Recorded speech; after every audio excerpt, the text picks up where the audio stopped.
Ok, pues ya estamos en Facebook. Bienvenidos nuevamente a quienes se conectan a este segmento del 14º Congreso Nacional y Sexto Congreso Latino de Investigación en Cambio Climático. Vamos a dar paso a la presentación de las personas ganadoras de la categoría número 4 del segundo premio a la investigación en cambio climático en la modalidad de artículos de investigación. En esta categoría se seleccionaron estudios sociales y humanísticos que abordan temas como igualdad de género, distintos abordajes sobre la justicia, derechos humanos, bioética, desplazamiento climático, sostenibilidad urbana y rural, educación, comunicación y divulgación. A todas las personas de esta categoría las queremos felicitar públicamente por la calidad de sus artículos, los cuales fueron seleccionados después de un proceso de dictaminación riguroso. Así que muchas felicidades a todos. Y vamos a dar paso a las presentaciones del primero, segundo y tercer lugar. Cada persona tendrá un tiempo de 15 minutos para presentar sus trabajos y les recordamos que pueden responder los ponentes a las preguntas que vayan surgiendo mediante el chat porque no tendremos un espacio dedicado a preguntas y respuestas y también pueden compartirnos sus correos si así lo desean. Entonces, comenzando con el primer lugar, te cedemos la palabra a doctora Teresa Guadalupe de León Escobedo. Pues ella nos va a presentar su trabajo titulado Política del Conocimiento Climático, Sentido de Urgencia y Futuros Socioclimáticos, una agenda de investigación pendiente en México y América Latina. La doctora Tere participó adscrita al posgrado en Geografía, Facultad de Filosofía y Letras UNAM. Adelante, por favor. Muchas gracias. Quiero agradecer al programa en investigación en cambio climático por tener este espacio, por promover este tipo de concursos que no son solo un incentivo económico importante, sino también son pues una plataforma para dar a conocer nuestros trabajos y digamos sobre todo para quienes estamos comenzando nuestras carreras académicas. Así que muchas gracias. Yo les voy a hablar de las disonancias escalares que ocurren en la política del conocimiento científico, del cambio climático, el sentido de urgencia y los futuros socioclimáticos, que son, desde mi perspectiva, tres temas pendientes en la agenda de investigación en México y América Latina. Aquí está el QR por si lo quieren consultar.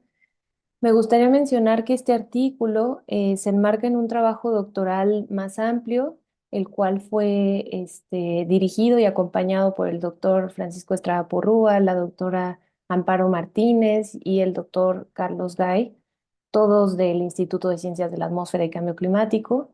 Y digamos, este artículo en específico es un análisis teórico, analítico, con algunos ejemplos empíricos de segundo orden, es decir, yo no los estudié propiamente, aunque la tesis después tiene un componente empírico.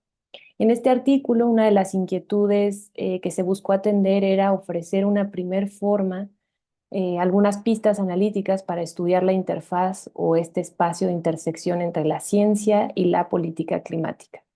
Y con ello había que distinguir la ciencia a nivel global y la ciencia a nivel local, nacional, y sus impactos, asimismo, de la política internacional con la política a nivel nacional.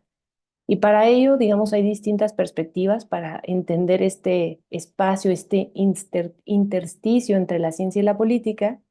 Y en este artículo se sugiere que es importante, cuando menos, considerar cómo funcionan los modelos acoplados atmósfera-océano de circulación general, los modelos del sistema Tierra y los modelos locales para producir escenarios a nivel regional. Asimismo, comprender cómo se articulan las redes de trabajo, dónde están los grupos de élite de modelación a nivel global, cómo se va construyendo conocimiento, es decir, cómo se constituyen las comunidades científicas del clima, por medio de qué incentivos económicos, ya sea financiamiento multilateral a nivel nacional, y qué capacidades y diseños institucionales a nivel nacional van favoreciendo la construcción de una ciencia climática local, para finalmente poder comprender, digamos, cuáles son los impactos de esta ciencia climática en las agendas públicas a nivel nacional. Podemos pensarlo en la agenda sectorial federal.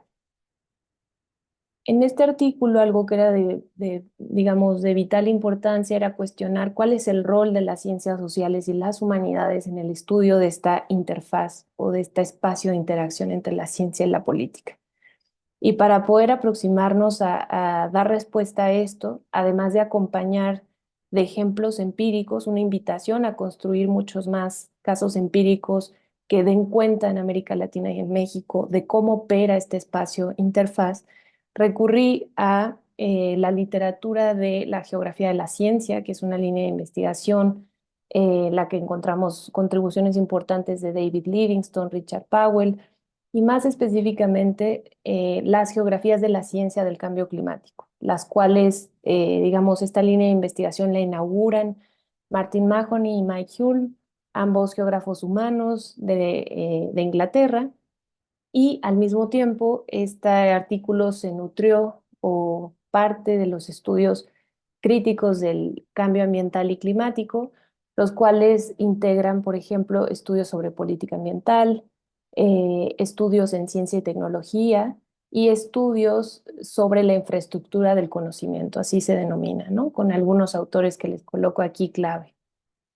Ahora, parte de la revisión de estas discusiones me dejaba ver con mucha claridad que hace más de 10 años que estas autoras y autores alertaron sobre las implicaciones que tendría incorporar el tema del cambio climático a las agendas de investigación y las agendas de política pública a nivel nacional.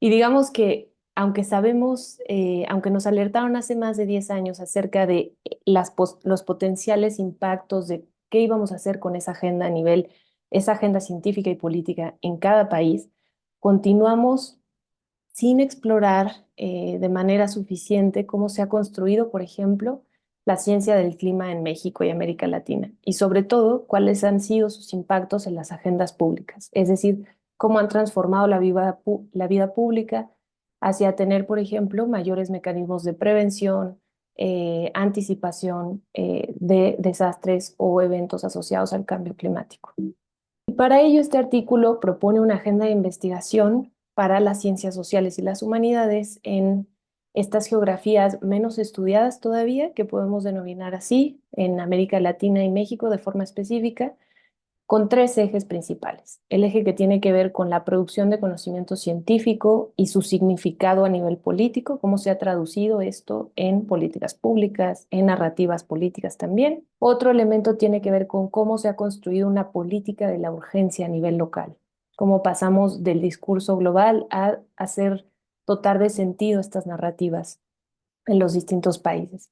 Y el tercero tiene que ver con la política de la construcción de esos futuros socioclimáticos, que a propósito no llamo trayectorias socioeconómicas. Ahora las explico. El primero, podemos decir, el primer elemento dentro de esta agenda, sugiere que es importante cuando estudiamos esta interfaz, este nexo entre ciencia y política climática, que consideremos, y de ahí la utilidad de las geografías de la ciencia, dónde se produce esta ciencia. Eso es importante discutir, además de quiénes están produciendo esta ciencia global, pero sobre todo también discutir cómo es que se apropian los demás países y territorios, grupos científicos, de la información global para dotarla de sentido en sus climas. Es decir, cómo pasamos de obtener datos a nivel global y transformarlos en información relevante para México. Esa es una pregunta importante que está cobrando cada vez mayor relevancia.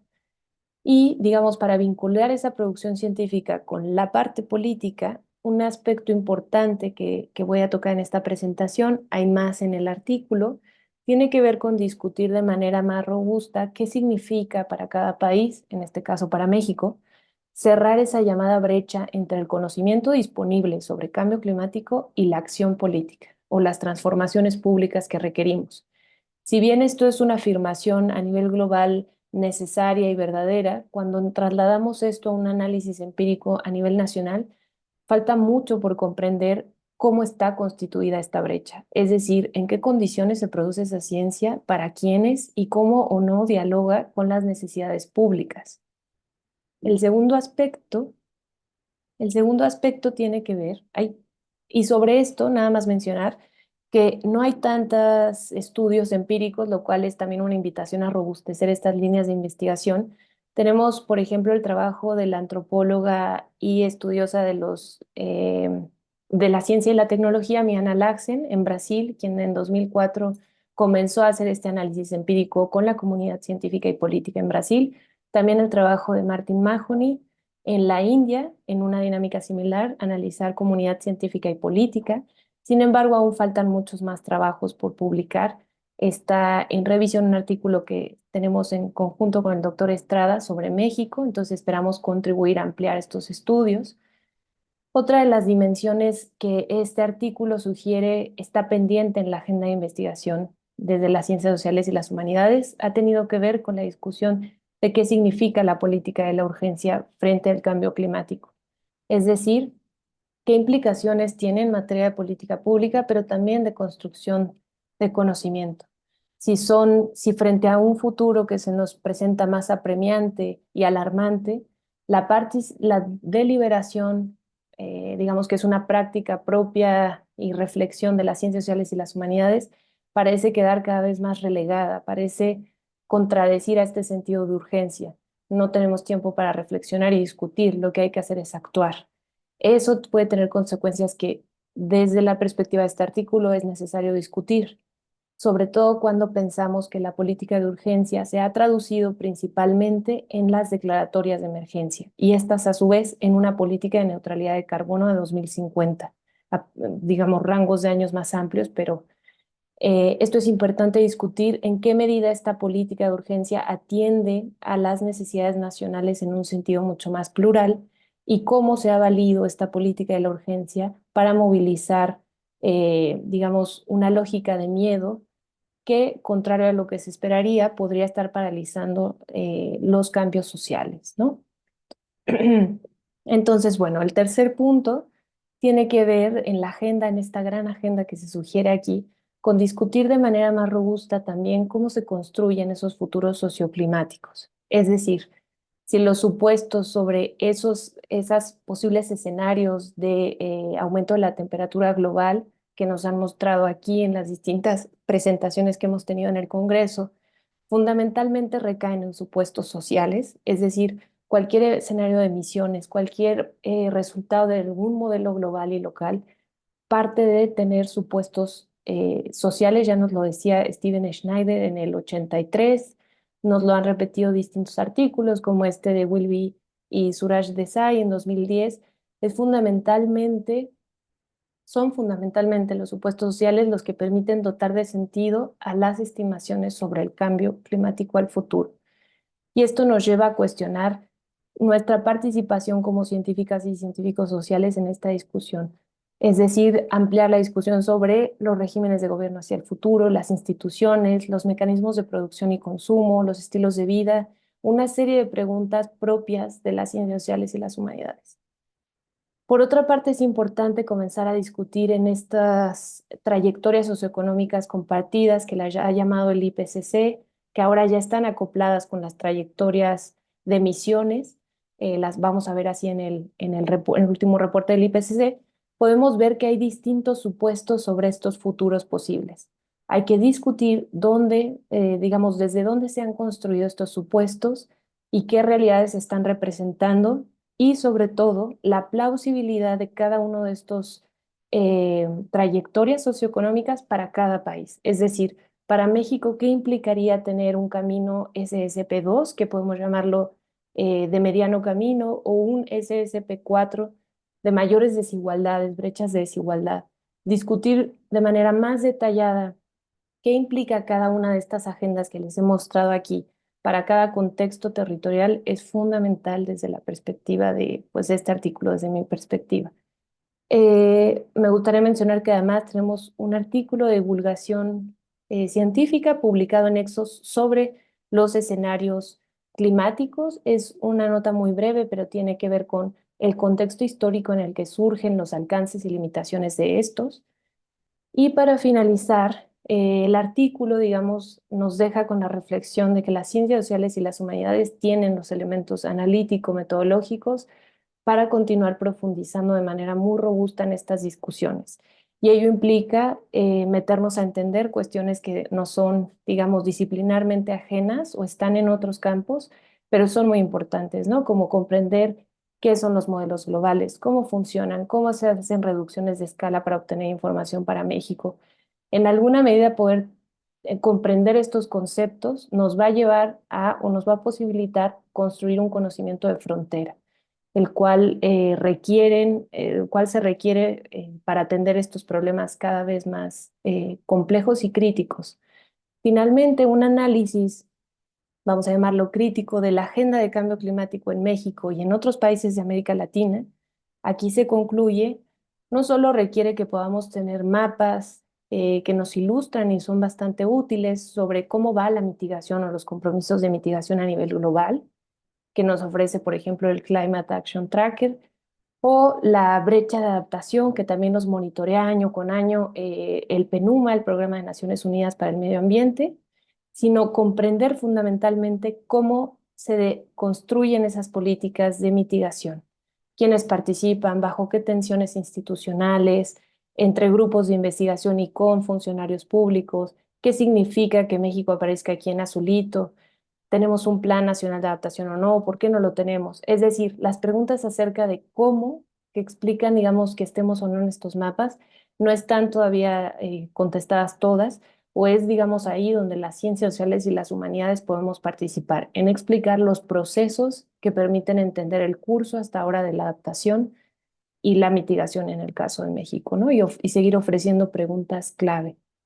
Y de mi parte eso sería todo, les agradezco mucho. Muchísimas gracias, Tere, y muchísimas felicidades nuevamente. Muy interesante tu trabajo. Y hablando un poco de esto último que mencionas, en un ejercicio de divulgación para ampliar el alcance de los estudios que hemos o que ya ustedes han presentado en el Congreso, hemos realizado una serie de infografías que ya podrán encontrar en nuestras redes sociales y en nuestro sitio web de los primeros lugares por ahora y en las siguientes semanas de los lugares restantes. Así que, Tere, puedes ya encontrar tu infografía allá arriba en nuestro sitio. Les vamos a compartir por aquí pues todos los enlaces para que las puedan también compartir. Y pues bueno, a continuación tenemos la presentación del doctor Víctor Manuel Ruiz García, quien nos va a hablar de biocombustibles sólidos como una estrategia ante el cambio climático. Víctor Manuel participó adscrito al Instituto de Investigaciones en Ecosistemas y Sustentabilidad de la UNAM Morelia. Adelante, por favor. Bueno, primero que todo, pues muchas gracias por el espacio para presentar y bueno, también aprovecho para felicitar a la doctora Teresa y al maestro Daniel por el reconocimiento. Y en esta ocasión voy a hablar parte del artículo ganador, menciona algo de esta información, pero en esta presentación he querido mostrar todavía un poquito más, integrando no solamente el sector residencial rural, que es donde estuvo enfocado el artículo ganador, sino también abarcando otros sectores productivos y de México. Entonces, mi presentación está enfocada con la matriz energética y la problemática de los combustibles fósiles, el caso de los biocombustibles sólidos, principalmente en México, y cuáles han sido los impactos tangibles que se han tenido, tanto tecnológicos, ambientales, sociales. Y quiero presentarles un nuevo laboratorio que se alberga acá en la UNAM, que es el Laboratorio Nacional de Biocombustibles Sólidos, y los casos de estudio que ahí se albergan. De este año, pero también de años anteriores, porque este laboratorio pues es una secuencia del clúster de biocombustibles sólidos del 2016. Y bueno, finalmente vamos a ver qué nos depara para las necesidades que tenemos para el 2030. Entonces, bueno, la pregunta principal siempre es ¿por qué impulsar los biocombustibles sólidos? Y muchos de ustedes seguramente ya han visto este diagrama, aparecen todos los balances de energía que históricamente publica la CNER y los números no han cambiado mucho. Entonces, la matriz energética, pues tanto del mundo y en este caso como la que vemos, la de México, pues tiene sus economías basadas en los combustibles fósiles. Para el caso de México, pues tenemos poco más del 10% de energías renovables y más del 50% está reflejado a la biomasa. Biomasa para fines energéticos y un gran porcentaje de esa biomasa es leña. Entonces, a veces es incómodo decir que en México las energías renovables están representadas por la leña y no necesariamente con esas imágenes que vemos a veces donde se sensibiliza sobre el uso de energías limpias y vemos aerogeneradores o paneles solares. Digamos, eso es una cuestión más emergente, pero históricamente pues ha sido la biomasa y se espera que siga siendo. Esta energía pues se utiliza principalmente en el sector residencial e industrial, con grandes consumos en estos sectores, principalmente el sector transporte y seguido después del industrial y el comercial, así como los bienes y servicios. Acá algo importante que hay que destacar es que nos hemos acostumbrado a utilizar combustibles fósiles.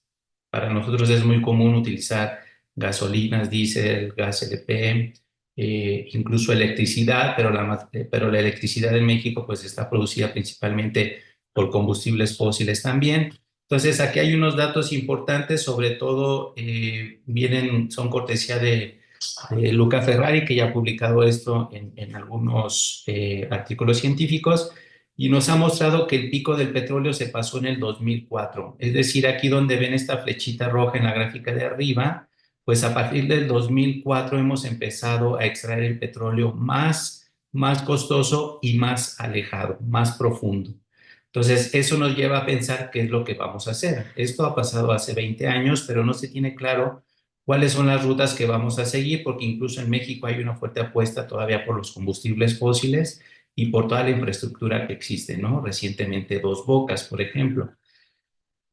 En la gráfica que vemos abajo, pues vamos a ver en esa línea en negro, pues los volúmenes de petróleo que México ha extraído, y en azul vamos a ver los campos que hemos descubierto de petróleo.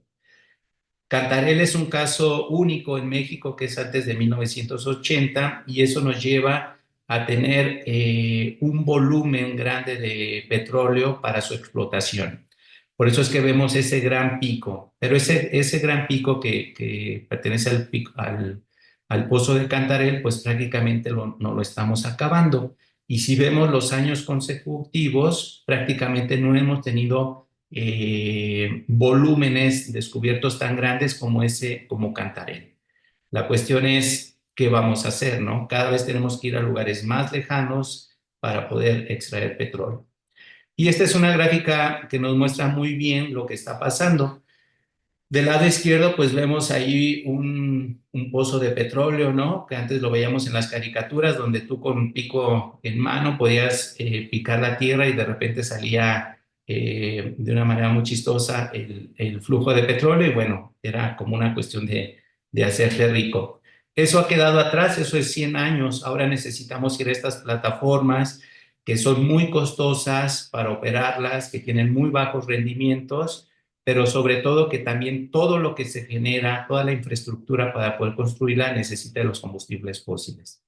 Abajo vemos a unos mineros donde antes tú podías tener minas a nivel de piso y ahora necesitas ir a profundidades de kilómetros para poder extraer mínimamente las cantidades de minerales que se ocupan.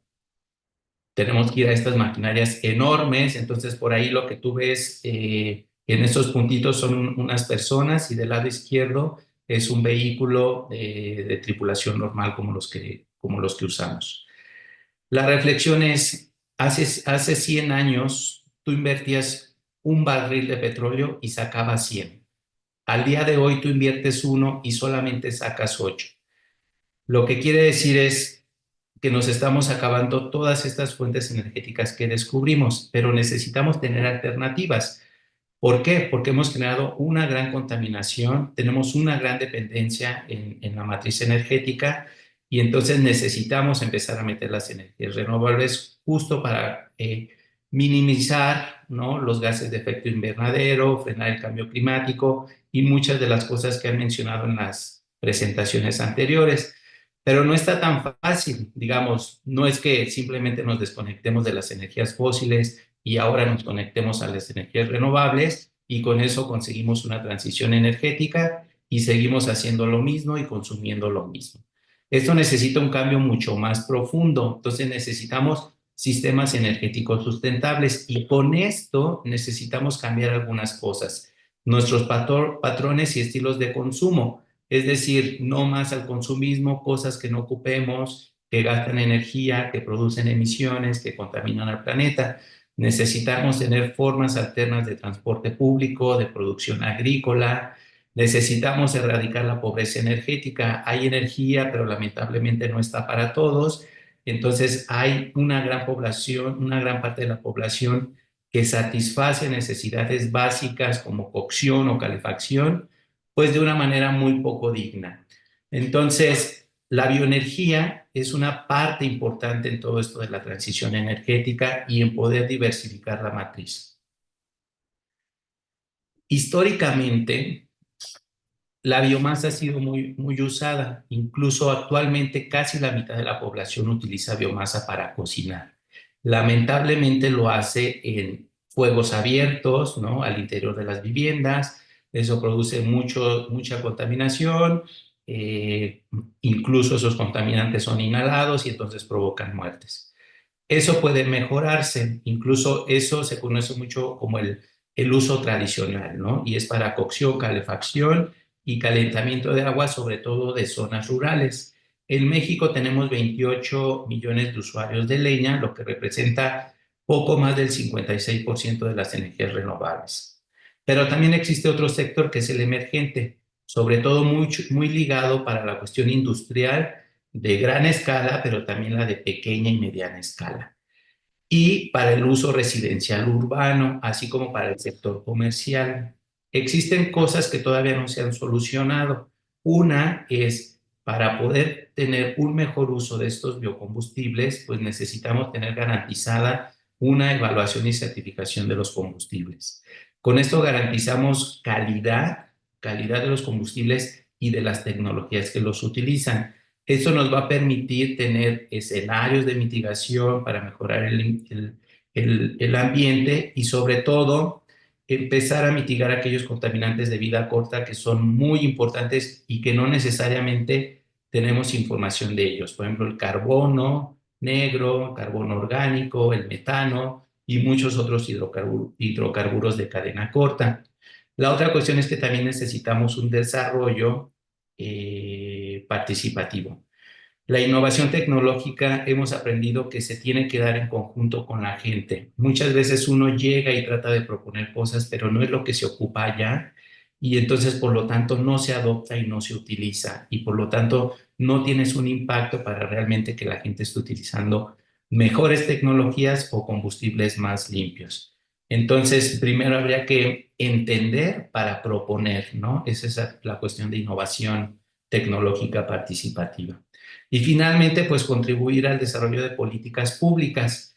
Actualmente en México, pues no hay un empuje para que puedan detonarse de una mejor manera los biocombustibles sólidos y, digamos, muchos incentivos siguen yendo a los combustibles fósiles.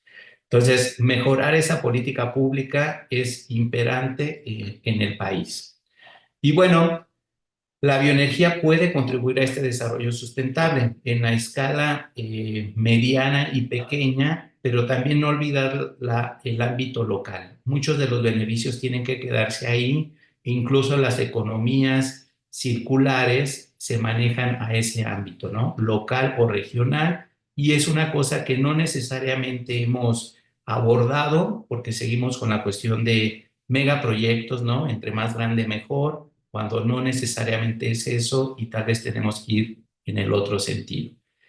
Y bueno, en México existe un potencial muy grande de residuos agroforestales y pecuarios que no se utilizan. Hay muchos casos donde prácticamente para deshacerse de esos residuos, pues existen combustiones incontroladas para dejar limpios los espacios que los ocupan y volver a vertir más adelante. ¿Qué pasaría si todos esos residuos se pudieran convertir en algún combustible densificado, ¿no? Pellets, briquetas o algunos combustibles con algunos tratamientos químicos para poder incrementar la calidad de estos combustibles y que puedan ser utilizados en el sector industrial o en el sector residencial. Y bueno, también existe una oportunidad para generar calor, pero a la vez generar electricidad. Y un ejemplo de esto pues son los ingenios azucareros. Hay una sinergia muy grande con esta biomasa para fines energéticos porque no necesariamente todo tiene que ser combustibles sólidos. También puede irse a la cuestión de biocombustibles líquidos y a la cuestión de producción de biocombustibles gaseosos. Entonces, una cosa que se trata de fomentar es que también en muchas industrias se produzca la energía que ellos mismos consumen.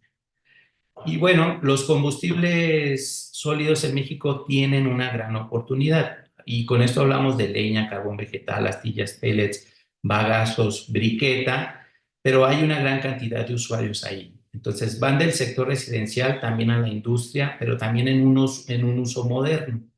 Tenemos 28 millones de usuarios en el sector rural en México, más de 10 millones de usuarios para calefacción en el sector urbano, más de 100,000 pequeñas industrias rurales y periurbanas y más de 100 industrias de mediana y gran escala. Entonces, hay un gran potencial para que todos estos puedan transitar a energías limpias, en este caso biocombustibles sólidos, y dejar esa dependencia de los combustibles fósiles. Un caso muy importante es lo que pasa, por ejemplo, en Europa, Dinamarca y Austria. En su matriz energética, Dinamarca tiene 13% de electricidad producida con biomasa y 21% para generación de calor también con biomasa. Y en ese mapa que vemos abajo en amarillo, pues, ¿qué es lo que han hecho? Pasar de la cuestión centralizada, 14 plantas de combustibles fósiles, a 500 plantas de biomasa con una cuestión de cooperativas locales para producir electricidad. Esto tiene muchas ventajas porque prácticamente en todo el traslado de materia prima mitigas muchas emisiones por evitar el consumo de combustible, pero la otra es que del lado izquierdo, cuando tú tienes plantas centralizadas y una te falla, usualmente una parte importante de la población se ve afectada. Del lado derecho lo que ves es que pues tienes una red muy grande donde entre ellos, entre todos estos puntos, entre estas 500 plantas, pues se pueden apoyar para poder brindar electricidad en la zona donde la planta ya no está operando.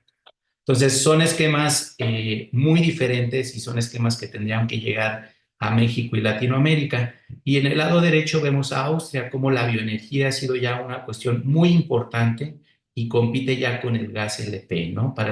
En Austria para la cuestión de calefacción, que lo demandan por las temporadas de invierno, pero también en México hay muchos lugares que lo demandan, ¿no? Tenemos, por ejemplo, acá en Michoacán, donde llega la mariposa monarca, y hay zonas donde en ciertas épocas del año puede caer nieve o heladas, e incluso tenemos muchos cuerpos de agua, y entonces son zonas muy frías en el invierno. Entonces, estos son ejemplos que se tendrían que adoptar. Para el caso de México tenemos estos ejemplos sobre el uso de biomasa para fines energéticos. Entonces, son proyectos que pertenecen al Programa Nacional Estratégico de Energía y Cambio Climático. Y las fotitos que ven aquí, pues son los proyectos de investigación e incidencia que se están desarrollando en el Consejo Nacional de Ciencia y Tecnología. En verde van a ver todo lo que tiene que ver con biocombustibles sólidos. Están, por ejemplo, el uso de bagazo en la industria azucarera. Está la cuestión de Lactocepan en Puebla, que es una ONG que se ha metido mucho con la construcción de ecotecnologías energéticas para satisfacer necesidades de cocción, de calefacción. Y luego también tenemos en Tabasco el uso de diferentes insumos eh, referentes a la biomasa para meterlos en la industria de pequeña escala, sobre todo café, chocolate y algunas otras que son importantes en la región. También está la cuestión de sistemas energéticos en la zona de Michoacán y también en la región purépecha, pues la construcción de estufas de leña. Pero la biomasa también tiene una contribución en biocombustibles, que es en este caso en Irapuato para la generación de biogás. Vemos aquí los biodigestores del lado izquierdo en esta imagen, es un biodigestor tipo salchicha, o la producción de biodiesel en la Frailesca en Chiapas, desarrollado por la Politécnica de Chiapas, ¿no? Entonces, hay una fuerte aportación de los biocombustibles en la matriz energética, la cuestión es que hay que detonarlo. Y recientemente en México, pues este Laboratorio Nacional de Biocombustibles Sólidos, cuyo objetivo principal pues es apoyar a diversificar la matriz energética, con un impacto en comunidades rurales, pero también en pequeñas industrias. Entonces, este proyecto plantea en los primeros años, pues tener una vinculación con actores clave. Esto involucra instituciones, sociedad civil, gobiernos, universidades, tener también laboratorios acreditados que puedan garantizar calidad de biocombustibles o de biomasas, exploración en investigación para tener biocombustibles de calidad y una fuerte vinculación con los posgrados. Y al final lo que se quiere tener es una fuerte incidencia social y ambiental en esta forma, pues para mitigar todos los impactos que se han generado por el uso de biocombustibles fósiles y entonces por tratar de empujar hacia esta transición energética en el país. Las líneas que se manejan ahí pues van desde calidad del aire, química ambiental, contaminación, energía limpia, análisis de ciclo de vida, con énfasis en las categorías de impacto de cambio climático, material particulado equivalente, carbono negro equivalente. Y una cuestión es la innovación tecnológica participativa. Entonces, es una cosa que se está empujando muy fuerte. También se tiene en esta innovación la integración de modelos y simulaciones para poder mitigar contaminantes y una geoespacialización mediante la generación de mapas para saber cuáles son las zonas vulnerables en las que se tiene que prestar atención respecto a política pública en el país. Estos son algunos casos recientes del Laboratorio Nacional que van desde la caracterización de residuos de mango en Sinaloa y Durango, mediciones con los DIF en Tamaulipas y Michoacán para mejorar la calidad del aire en las viviendas de zonas rurales, prácticamente en pobreza energética, y también el uso, bueno, el diseño de hornos eficientes, sobre todo para una región muy importante que está en Michoacán, que está enfocada al pan, hornos eficientes de pan, que nos ayuden a mitigar gases de efecto invernadero y entonces que estos hornos sean adoptados cada vez por más comunidades en México. Y finalmente, todos los residuos que existen de jitomate en Querétaro, se está haciendo un estudio para la fertilización de ellos y poder tener alternativas de combustible. Todos estos casos pues se enfocan en este mapa de ruta que va desde identificar las fuentes, qué tratamientos les vamos a hacer, qué combustibles vamos a tener, en qué tecnología los vamos a utilizar, y aquí hay una fuerte limitante porque México tiene una dependencia tecnológica del extranjero. Entonces, es un momento ideal para que México tenga sus propias tecnologías que cumplan con cierta normativa para poder apoyar a frenar el cambio climático. Y al final, pues saber en qué sector productivo van a estar insertados. Nosotros ahora hemos empezado con el residencial, el comercial y la industria, pero podría irse a más. Y algo que es importante es que todo esto hay que envolverlo en una cuestión que es política pública, porque si no se tiene un apoyo en estos términos, resulta muy difícil que pueda haber un gran impacto o sobre todo en el corto plazo. Hay otros casos de estudio que quiero presentarles que se han hecho y por ejemplo este es un análisis de ciclo de vida para estufas de leña que se hicieron en México. Muchas veces pues preguntan, ¿no? Que estufas de leña en un mundo tan moderno cuando ya tenemos muchas cosas, pero pues resulta que hay tecnologías y combustibles que no están al alcance de todas las personas. Entonces, en México, 23% de la población cocina con fogones, como la imagen que podemos ver del lado derecho en la parte superior, y es algo súper común, ¿no? Y también en Latinoamérica, ¿no? Para Latinoamérica, prácticamente por cada familia que tiene una estufa mejorada de leña o una cocina, como le dicen en Latinoamérica, pues hay otras 40 familias que tienen un fogón. Entonces hay una proporción de 40 a 1, pues que no es nada favorable para tener tecnologías eficientes. Y en México estas tecnologías se han vendido pues desde hace más de 40 años, pero realmente nunca se ha tenido una evaluación de qué es de lo que sucede con esto. En este estudio lo que quisimos hacer fue evaluar las emisiones de CO2 equivalente que se tienen por estufa desde la extracción, pasando por la producción, la distribución, hasta el uso final de esta estufa, contemplándola en meses, ¿no? Pudiera ser en años, pero no fue necesario ir a años. Ahorita les voy a presentar una imagen más adelante para tener claro cuál es el tipo de estufas que te ayudan a mitigar este tipo de emisiones. Entonces, del lado izquierdo vemos estufas metálicas, algunas de concreto, del lado derecho algunas de construcción en el lugar. Y bueno, sobre todo las estufas que vienen armadas, todas estas de metal, hay muchas que vienen incluso de otro continente. La azul venía de China en algún momento, esa que se llama Mera Mera, y la Gamadaric de Portugal. Es un gran consumo energético y por lo tanto una aportación de emisiones simplemente por tener la estufa en tu casa para poder usar. Y esta gráfica nos resume muy bien qué es lo que pasó. En rojo vemos un fogón típico, vemos que tiene una pendiente muy pronunciada y entonces prácticamente su contribución en términos de CO2 equivalente pues es muy grande. Empieza casi en cero porque no necesitas más que 3 piedras y un comal para empezar a usarla, a diferencia de las otras estufas, donde en el eje de las Y's, algunas van empezando cada vez más arriba. Y eso tiene que ver por las aportaciones que vienen en la extracción, distribución y transporte para tener la estufa lista. Una vez que está ahí, empieza el uso y es justamente estas líneas que vemos aquí. Entonces, la línea azul, azul oscuro, que pertenece a una estufa de construcción en el lugar, hecha con tabique, pues parece ser de las mejores opciones. Incluso una estufa que se llama Lorena, hecha con barro y arena, de ahí viene su nombre.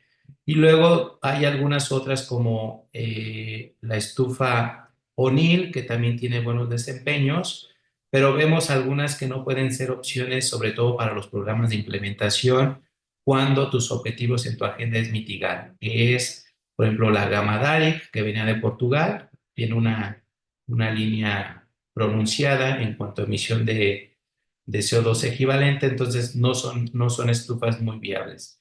Esta es información que deberían de tomar los tomadores de decisión porque son los que compran miles de estufas para los programas de implementación y muchas veces la desconocen. Entonces ha habido un acercamiento para poder trabajar con ellos.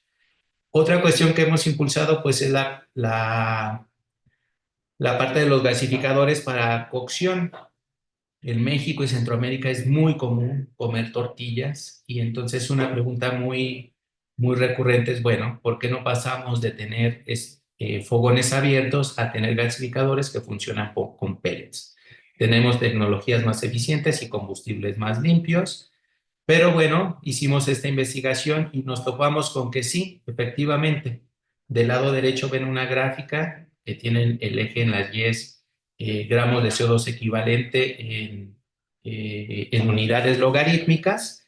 Y entonces vemos que un fogón 3 piedras tiene 676 gramos de CO2 equivalente en estas tareas de hacer tortillas. Mientras que un gasificador que funciona con pellets de pino tiene 62, es decir, 10 veces menos. Algo resumido es, sí, el gasificador puede mitigar gases de efecto invernadero en esta tarea tan sencilla, pero hay cosas que necesitamos solucionar si es que queremos que esto se masifique y se implemente en las comunidades, porque los gasificadores tienen la gran limitante de que funcionan por lotes y entonces a la gente en las comunidades no les gusta estar reemplazando las cenizas que quedan después de la combustión por combustible nuevo de pellet y volver a encender y volver a iniciar su tarea de cocción. A ellos les gusta algo más continuo, que es algo que no hemos resuelto en México. La otra es que los gasificadores, por su flama, tienen un efecto soplete y entonces en el comal te generan un punto tan caliente que pudiera ser que las tortillas se queman y cuando las tiran a los lados del comal no se terminan de cocer. Entonces, pues a la gente no le gusta tener tortillas quemadas por un lado, pero crudas por el otro. Entonces, hay una innovación que ahí necesita resolverse para poder tener un gran impacto. Sí hay una mitigación, pero si es una cuestión que queda en laboratorio, no sirve de nada. Tiene que ir a campo y entonces necesitamos tener retroalimentación de la gente. Este es otro estudio que se hizo en innovación participativa para producción de briquetas, donde nos quitamos de la cabeza tener maquinaria que tenía que venir de otro continente para poder fabricar briquetas. Tener una máquina que te hace briquetas puede llegar hasta 1 millón de pesos y hay que tener mantenimientos. Realmente la gente no va a tener eso y ellos decidieron generar su propio mecanismo para compactar biocombustibles. Los usan como Doctor, compactador de la leña ir y, cerrando su participación, se lo agradeceríamos muchísimo por el tiempo. ok, cierro entonces con una más. Y hay una mitigación de 74% de emisiones. Entonces, voy a cerrar ya con esta última, que es la de política pública, y prácticamente en México se tiene una actualización de la ley y el reglamento de los bioenergéticos en el 2021 y se ha hecho una cuestión de normativa ahora sobre estufas de leña, pero lo que se quiere es que se tengan normas, reglamentos y leyes, pero que también tengan que ver con pellets, briquetas, materiales torrefactados, astillas, sobre todo impulsar el subsidio de biocombustibles sólidos, ya no meter tantos subsidios a los biocombustibles sólidos, fósiles, perdón, tener laboratorios acreditados y sobre todo tener programas exitosos de implementación para poder contribuir en este tema de cambio climático y mitigación de gases de efecto invernadero. Yo con eso termino y muchas gracias. Perdón si me extendí. Y bueno, cedo el micrófono. Pues muchísimas gracias, doctor Víctor Manuel. También pues le extendemos una felicitación a nombre del Programa de Investigación de Cambio Climático, así como a Tere.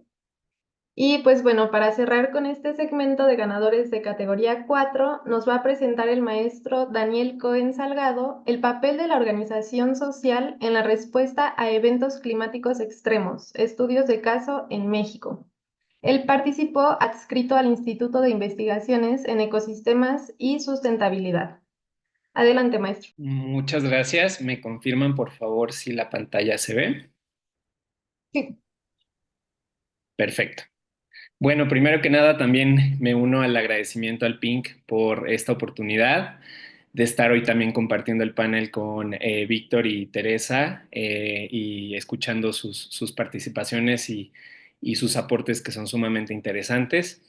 Y bueno, pues me toca cerrar, entonces vamos a darle. La ponencia la titulé El papel de la organización social en la respuesta a eventos climáticos extremos, estudios de caso en México. El artículo que sometí al concurso fue, bueno, estuve de autor junto con el doctor Eduardo García Frapolli, el doctor Francisco Mora y la doctora Florence Crick. Entonces, bueno, en el caso del día de hoy, como justamente quise enfocarme en presentarles lo que trabajé para este producto concreto, pues vamos a hacer una estructura bastante clásica. Les voy a presentar una introducción, el marco conceptual, objetivos, metodología, resultados, conclusiones y siguientes pasos, que es básicamente en lo que estoy trabajando ahora, dando seguimiento a lo que se publicó a través de este artículo. En esta parte no me voy a demorar mucho porque, bueno, como todas y todos quienes estamos aquí en este congreso, pues sabemos, el cambio global forma parte ya de una realidad actual en nuestro planeta, incide en muchos aspectos de nuestra vida y en ese sentido, pues el cambio climático es una de sus expresiones, ¿no? Como comentaba el doctor Víctor Ruiz, pues justamente la crisis civilizatoria tiene que ver con esas expresiones múltiples del cambio global que se ven reflejados en el caso concreto del cambio climático a través de, como una de sus expresiones, estos eventos climáticos extremos que por supuesto tienen impacto no solo en la sociedad, sino también en los ecosistemas. Y justamente pues en los días previos y en los artículos de las otras categorías, pues justamente se han puesto en evidencia estos impactos que han tenido los eventos climáticos extremos. En el caso concreto sobre el cual les voy a hablar hoy, vamos a enfocarnos en el tema de huracanes como uno de los fenómenos asociados o uno de los fenómenos más relevantes asociados a eventos climáticos extremos, que además para el caso de nuestro país pues es sumamente importante, ¿no? México es el país de Latinoamérica más afectado por estos eventos y además se espera que incremente la incidencia en los próximos años. Justamente en las semanas que pasaron pues pudimos ver cómo estos fenómenos han estado afectando a nuestro país, tanto en la costa del Pacífico como en la costa del Caribe. Como es lógico, pues estos eventos tienen mayor incidencia y mayores impactos en las zonas costeras o cercanas a la costa, puesto que los medios de vida de quienes habitan estas regiones pues están ligados justamente con los recursos naturales que están disponibles, lo cual exacerba su vulnerabilidad. En este sentido, pues la adaptación, como todas y todos sabemos, es un eje fundamental para enfrentar los desastres asociados al cambio climático y por tanto es fundamental que podamos lograr un entendimiento integral de los procesos adaptativos, de modo tal que consideremos la diversidad de escenarios que se nos pueden presentar a escala local. Y en ese sentido, pues justamente creo que este trabajo, pues ya van a ver, van a ser casos de estudio mucho más concretos a una escala local que van a aterrizar un poquito de lo que en realidad ya discutió sobre todo nuestra colega Teresa. En concreto, para el artículo lo que nos preguntamos fue de qué manera la organización social está definiendo posibles trayectorias de adaptación. En concreto, cómo es que las personas y las colectividades configuran acciones de respuesta en función de cómo están organizadas. Y la otra duda era de qué manera estas acciones pues dependen de redes, de normas sociales y de las relaciones de confianza que ya existen en los lugares donde están impactando este tipo de fenómenos. Y en ese sentido, consideramos pertinente emplear el concepto de capital social, que justamente se los pongo ahora en pantalla, que se entiende como las características de la vida social, que incluyen redes, normas y confianza, que permiten a los participantes actuar de forma conjunta y efectiva en la búsqueda de objetivos comunes. Esta definición la acuñó Putnam en el 95 y bueno, incluye elementos como son el sentido de pertenencia, las redes, el apoyo, la confianza, la solidaridad y la reciprocidad como factores que están regulando esta acción colectiva. En este sentido, pues el capital social justamente influye en la forma que una persona, un individuo, pero también que un hogar o una comunidad se enfrenta a estos eventos climáticos extremos, considerando que a partir de ello es que podemos tener ciertos recursos materiales, intelectuales, alertas de desastre, rutas de evacuación o redes de apoyo que nos ayudan a enfrentarlos, ¿no? En general, en la literatura lo que se ha encontrado es que hay una evidencia mayoritariamente positiva pues es la base se entiende como la base de la respuesta colectiva. Sin embargo, también se ha encontrado que puede haber un papel dual del capital social, dado que en los lugares en donde ocurren estos eventos, pues pueden acentuarse inequidades que ya existían antes de algún desastre. En ese sentido, pues cobra relevancia, por ejemplo, situaciones de soborno o clientelismo que pues ocurren, ¿no? en este tipo de situaciones, como podemos imaginarnos. Entonces, justamente con esto en mente, yo quería presentarles solamente como desde la parte conceptual una tipología, existen muchas respecto a capital social, propuesta por Aldrich, en las que se dividen el capital social en capital social bonding, que es el que está abajo a la izquierda, que se refiere a las conexiones de personas como nosotros, con quienes identificamos como nuestros iguales o nuestros cercanos, como son familia, o con quienes tenemos algún lazo de sangre.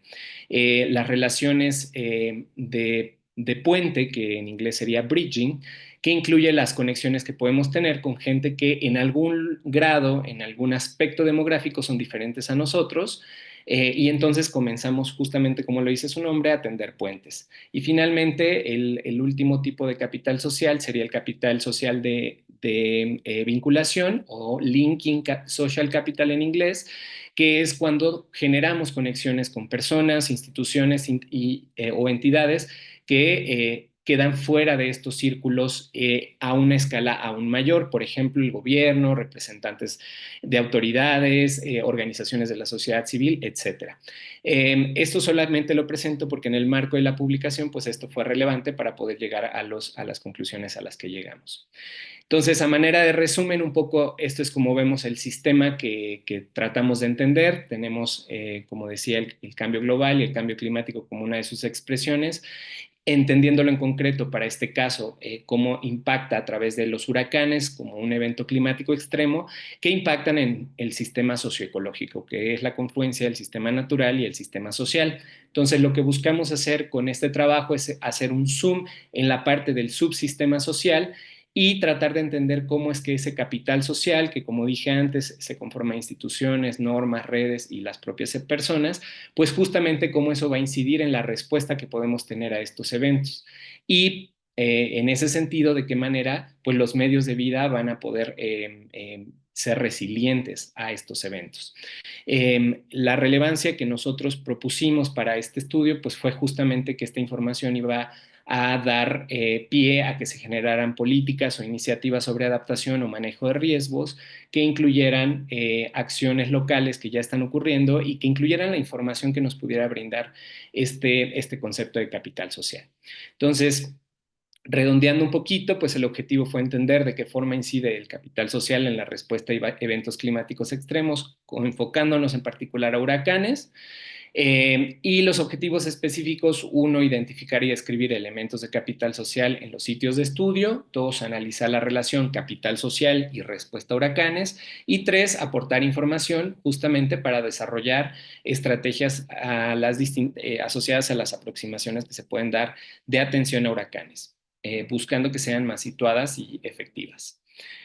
En términos metodológicos, pues como lo dije en mi título, pues nos enfocamos en dos estudios de caso. Entonces nos fuimos a la escala local, trabajamos en dos ejidos, ambos, bueno, uno se llama Tezoco Nuevo en Yucatán, para el cual uso el acrónimo TN, y otro Los Ranchitos en Jalisco, para lo cual uso el acrónimo LR. Esto es relevante porque de aquí en adelante así se menciona en el resto de la presentación. Aquí tenemos el mapa de ubicación. Como ven, pues en el caso de Yucatán está ubicado en la costa norte, en el límite justamente con Quintana Roo, y en el caso de Jalisco pues está en la Costa Alegre, al sur de Jalisco, y pues ambas son dos zonas que son altamente impactadas, son muy vulnerables a eventos climáticos extremos, en concreto a huracanes.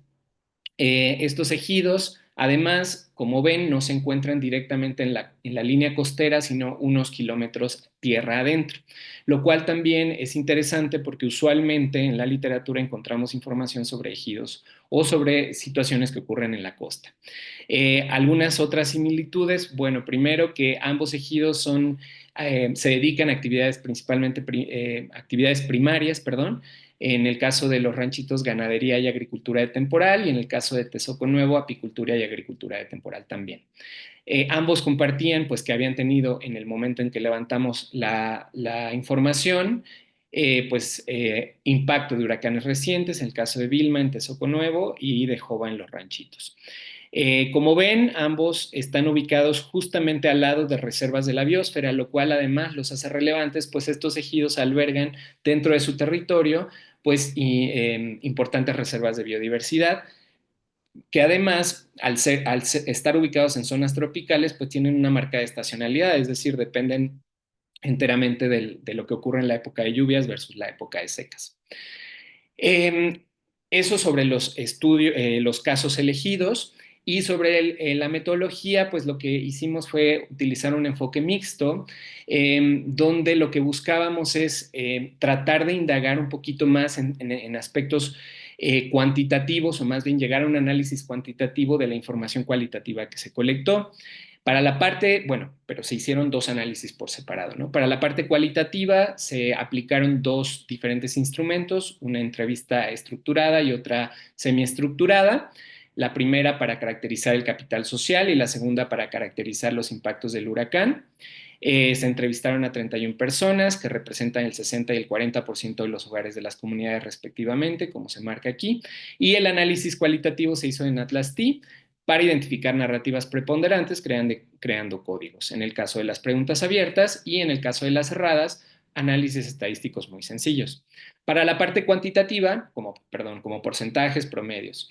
En el caso de la parte cuantitativa, lo que hicimos fueron ajuste de modelos lineales generalizados con distribución binomial y modelos de regresión y pruebas de Wald, con la intención de evaluar la relación que hay entre la percepción de respuesta y de resiliencia y las variables asociadas a capital social. Es decir, tratar de indagar un poquito si había alguna correlación entre cómo las personas están respondiendo y las condiciones preexistentes de organización social en los sitios de estudio.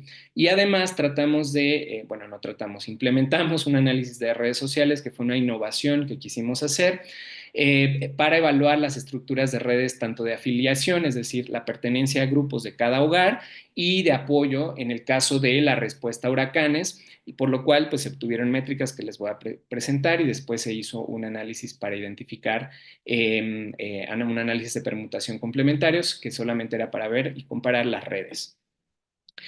En cuanto a los resultados, en principio, en términos de capital social, tengo que decirles que evaluar capital social, como se podrán imaginar, no es sencillo. Cuando uno piensa en organización social a una escala local, no es fácil que podamos hablar de confianza, de relaciones, de con quién te llevas y con quién no te llevas.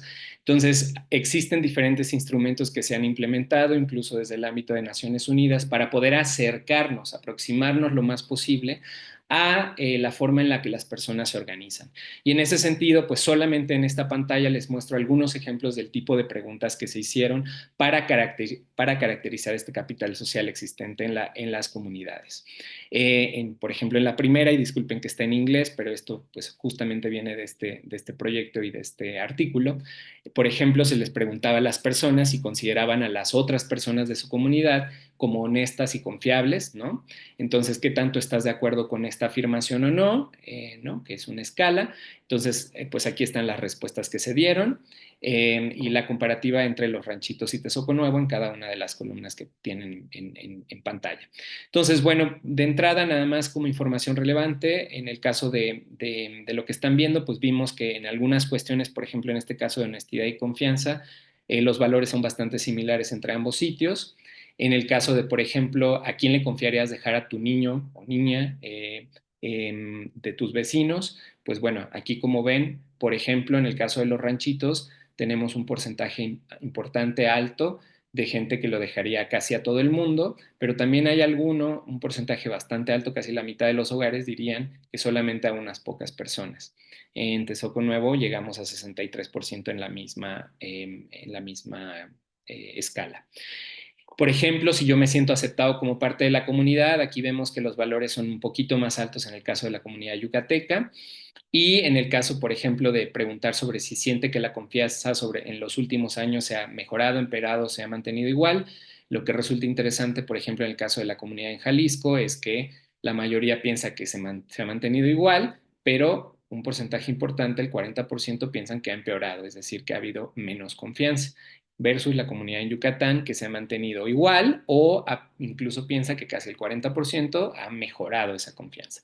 Entonces, bueno, este tipo de preguntas se hicieron para esta caracterización. De la parte cualitativa, por ejemplo, también pudimos llegar a identificar el tipo de actividades que se realizan de forma colectiva. Aquí tenemos en la primera parte todas las que se identificaron en Los Ranchitos, y en la segunda en Tezoco Nuevo. Como ven, por ejemplo, en el caso de Los Ranchitos, hay una importante cantidad de personas que consideran que hay actividades, por ejemplo, de apoyo cuando alguien está enfermo, que se vuelve muy relevante. Y en el caso de Tezoco Nuevo, por ejemplo, hay actividades colectivas que tienen que ver con la milpa, ¿no? En este caso, por ejemplo, la tumba y quema, que son el tipo de actividades que se suelen hacer de forma individual, y que en este caso, pues, vemos que hay un importante trabajo en equipo, ¿no? Bueno, ahora, dentro de los indicadores que más se utiliza en la literatura para hablar de capital social, tenemos la pertenencia a grupos. Entonces, mucho del trabajo realizado pues se acercó a esta parte. En el caso de Los Ranchitos, identificamos que los hogares, porque las entrevistas se hicieron a una escala hogar, a pesar de que se entrevistó a una sola persona, pues siempre se preguntaba por el colectivo del hogar. Entonces, en el caso de la comunidad en Jalisco, decía yo, hay 6 grupos que se identificaron donde las personas se autoadscriben. Sin embargo, que bueno, aquí tienen el porcentaje de los grupos en los que se identifican que forman parte. Y en el caso de esta comunidad, pues la mayoría de los hogares solo participan en uno o dos grupos, ¿no? Como son ejidos, pues como pueden ver, en el caso de los ranchitos, pues 80% son ejidatarios de los hogares sobre los cuales se entrevistaron. En el caso de Yucatán, pues se identificaron muchísimos más grupos, fueron 14 grupos que aquí están resumidos. Y a diferencia de la otra comunidad en Jalisco, en el caso de Tezoco Nuevo, existen 8 grupos que se relacionan perdón, 2 grupos que se relacionan con actividades productivas solamente en los ranchitos y 8 en Tezoco Nuevo. Otra cosa interesante de diferencia es que la comunidad en Yucatán, en la mayoría de los hogares, casi el 90% participan en 3 o más grupos y las personas pues identificaron estos beneficios de participar en los diferentes grupos, ¿no? Aquí abajo en la tabla pues se resumen las menciones. Ahora, ese es sobre un resumen muy rápido del objetivo 1. Del objetivo 2, de la relación entre ya el capital social y la respuesta a huracanes, pues primero identificamos que se reconocen un montón de daños y problemas que están causados por los huracanes, que están en la tabla de la izquierda, están separados por cada sitio.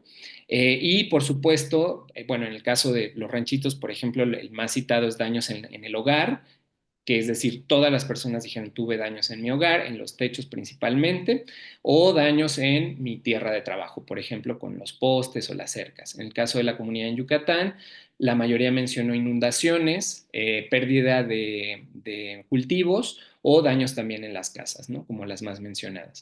Y en función de esos daños, pues justamente se les cuestionó sobre las respuestas, es decir, de qué manera se respondió después de que ocurrieron los huracanes. Y bueno, aquí como podemos ver, pues las estrategias de respuesta fueron muy diversas. Algo que resulta interesante y es una diferencia importante es que en el caso de la comunidad en Jalisco, pues muchas estrategias de respuesta tienen que ver con actividades de corto plazo, por ejemplo, tener dinero para comprar nuevas cosas que se descompusieron en la casa, ayuda para limpiar, agua, alimentos, ayuda para limpiar caminos, tener refugios, materiales de construcción, etcétera. En el caso de la comunidad en Yucatán, una de las más mencionadas, la segunda más mencionada, fueron las casas de concreto. Una diferencia importante identificada fue que en este sitio había refugios al lado de las casas tradicionales mayas que se suelen construir con materiales como son palma y madera, y que ya se habían construido gracias a un programa de apoyo del gobierno federal que construyó cuartos antihuracán de concreto en el caso concreto de esta comunidad. Entonces, eso se mencionaba como una estrategia de respuesta. Esto resulta interesante porque, bueno, además de eso está también, por ejemplo, el tema de microcréditos o el tema de diversificación de actividades productivas. ¿Por qué resulta interesante? Porque estas actividades tienen mucho que ver con el vínculo que tienen los miembros de los hogares con otros agentes fuera de la comunidad y el tipo de relaciones que se gestaron para que eso pudiera ocurrir. Lo voy a retomar rapidísimo más adelante.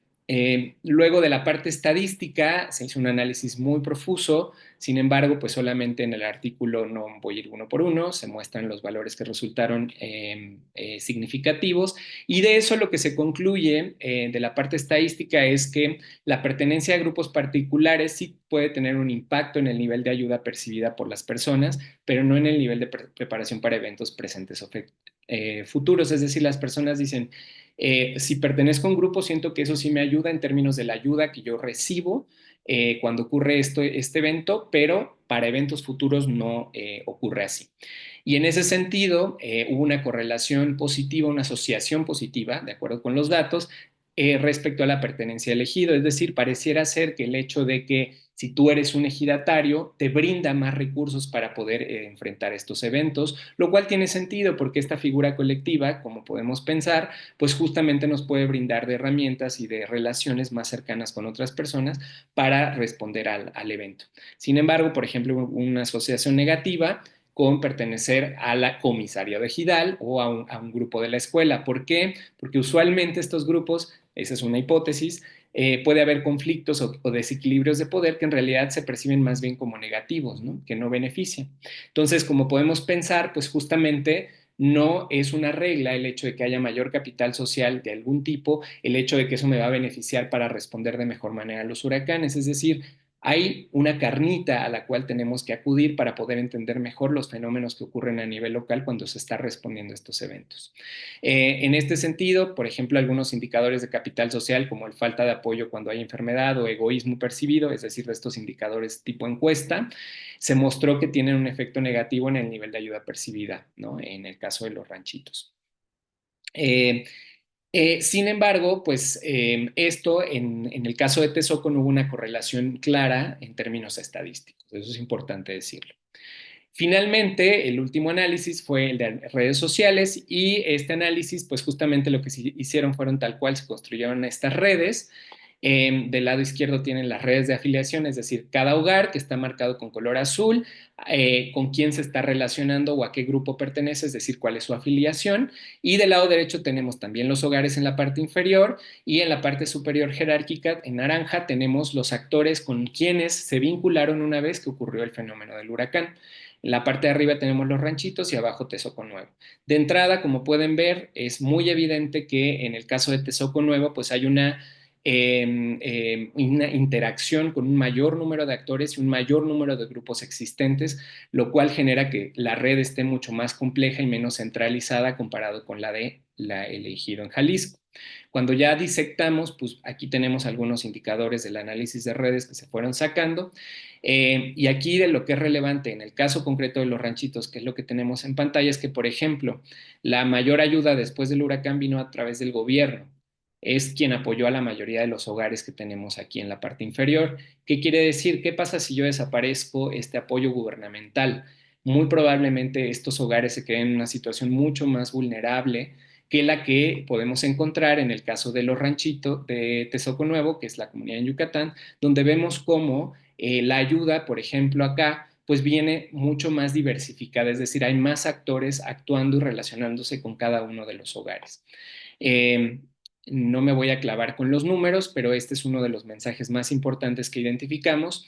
Y bueno, que como para ir cerrando esta parte de análisis y pasar a las conclusiones, aquí solamente destacar que en el caso de las dos comunidades, las redes de apoyo son más vulnerables que las de afiliación, es decir, cuando ocurre un evento así, se dan redes que van ocurriendo, pero que probablemente no se sostienen en el largo plazo y por eso pueden ser más vulnerables. En las dos comunidades son asimétricas, sin embargo, están mucho más desequilibradas en la comunidad en Jalisco. ¿Por qué? Porque hay una alta dependencia a poquitos actores sociales, ¿no? A otra escala. Y también relevante, pues que en la comunidad en Yucatán el vínculo se dio con organizaciones como por ejemplo las relacionadas con pago por servicios ambientales, Brigada de Pronatura, que es una OSC, o un grupo de microcréditos promovido por actores externos. Entonces, en ese sentido, pues justamente la información que nos da es que esos vínculos con actores externos pareciera que nos están dando mayores elementos para poder enfrentar este tipo de fenómenos. Entonces, a manera de conclusión, y perdón si ya me pasé un poquito del tiempo, lo que tenemos es que encontramos que en efecto el capital social sí es relevante para hacer frente a los huracanes, que el capital social vínculo o cohesivo, que es el más cercano, sí se reconoció como el más relevante cuando vemos las redes y quienes apoyaron, sin embargo que el capital social conectivo o linking sí es fundamental para respuestas en el largo plazo, como es el caso de las mejoras en la infraestructura que tuvo la comunidad en Yucatán y la diversificación productiva motivada a través de los programas de microcréditos, por ejemplo. Y la idea es que esto nos puede ayudar a construir iniciativas o políticas que sean más sensibles a contextos específicos. Y por tanto, pues lo que aportó este proyecto y este artículo en concreto fue que estas maneras nuevas de entender la parte social a través de análisis de redes sociales y de profundizar en el entendimiento de estos procesos sociales, pues nos va a permitir entender de una manera integral cómo se dan estos procesos de adaptación. Y eso me lleva a decir que justamente lo que estoy trabajando ahora es a un análisis mucho más estructural de las categorías de diferencia múltiples, utilizando el concepto de interseccionalidad, de modo que se puedan entender mejor la manera en la que se revelen más bien las formas de relaciones de poder y cómo inciden en la configuración de la vulnerabilidad y la resiliencia de la respuesta a estos eventos extremos. Eso es lo que estoy ahora trabajando. Entonces, con esta mirada, que ya es reconocida como relevante en términos de cambio climático, pues es que busco profundizar en un análisis más estructural de la realidad social. Estamos tratando de ver de qué manera nos vinculamos con iniciativas de adaptación o gestión de riesgos que vinculen o visibilicen esas narrativas locales, de modo que haya un diálogo con las acciones que las personas ya realizan, con las herramientas que ya tienen y se puedan visibilizar y trabajar de manera conjunta para tener un conocimiento que sea situado y esto hacerlo a través de una vinculación transdisciplinaria para generar estas sinergias. Yo esto veo un vínculo directo con lo que presentó la colega Teresa en la primera presentación respecto a cómo vinculamos el trabajo científico con una incidencia real en la sociedad, es decir, cómo logramos que esto no solamente se queden en datos o en análisis, sino realmente nos vinculemos para poder aprender los unos de los otros. Entonces, yo les presenté este esquema conceptual al inicio, que ahora lo transforme en este. Entonces, lo que estoy haciendo es abrir esta caja del capital social con una mirada interseccional y poder hacer énfasis en cómo estas relaciones de poder, las categorías de diferencia y los contextos específicos inciden en la manera en la que se está respondiendo a estos eventos climáticos extremos. Y bueno, con esto ya cerraría. Muchas gracias por su atención. Aquí está mi correo por si a alguien le interesa y el QR también para consultar el artículo.